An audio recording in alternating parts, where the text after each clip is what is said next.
ചോദ്യങ്ങൾക്കെല്ലാം ശരിയുത്തരം നൽകിയവരാരെങ്കിലും തോറ്റ ചരിത്രമുണ്ടോ? ഉണ്ടാകാൻ ഇടയില്ല.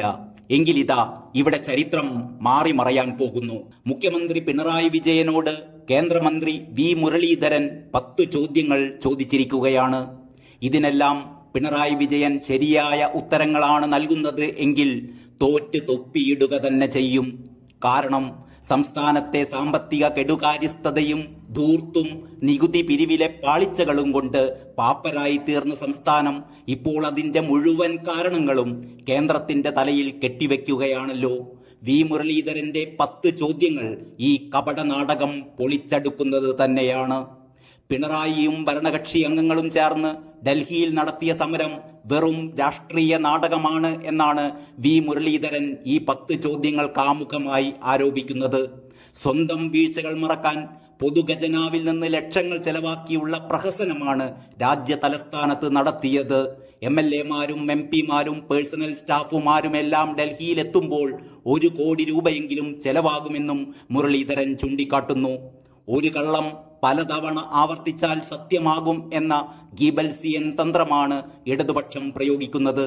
57,000 കോടി കേന്ദ്രത്തിൽ നിന്ന് കിട്ടാനുണ്ട് എന്ന കള്ളക്കണക്ക് ബജറ്റ് രേഖയിൽ ഉൾപ്പെടുത്തിയതിലൂടെ KN ബാലഗോപാൽ ബജറ്റിന്റെ പാവനത്വത്തെ നശിപ്പിച്ചു എന്നും മുരളീധരൻ വിമർശിക്കുന്നു.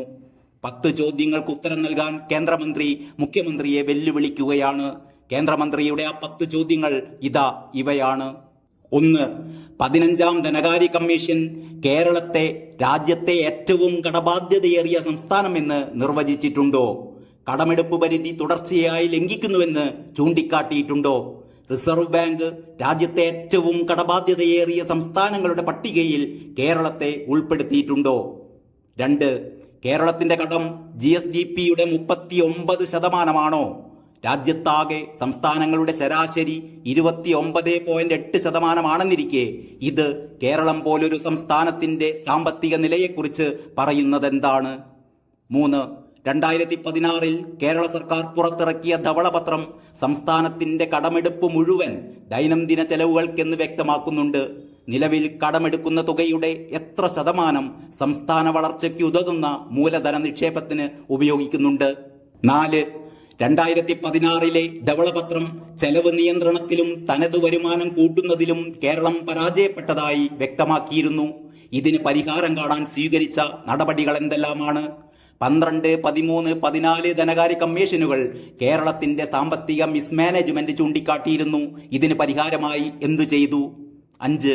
Kerala public expenditure review committee 2019 ശമ്പളം, പെൻഷൻ, പലിശ എന്നീ ഇനങ്ങളിലെ ചെലവ് പാരമ്യത്തിലെത്തിയതായി കണ്ടെത്തിയിരുന്നു. ഈ ചെലവുകൾക്കായി തനതു വരുമാനത്തിൽ നിന്ന് എത്ര ചെലവാക്കുന്നുണ്ട്? 6. കിഫ്ബി അടക്കം ബജറ്റിന് പുറത്തെ വായ്പയുടെ തിരിച്ചടവ് ആരാണ് നടത്തുന്നത്? കിഫ്ബിക്കോ പെൻഷൻ കമ്പനിക്കോ പലിശ തിരിച്ചടയ്ക്കാൻ തനതു വരുമാനമുണ്ടോ? 7.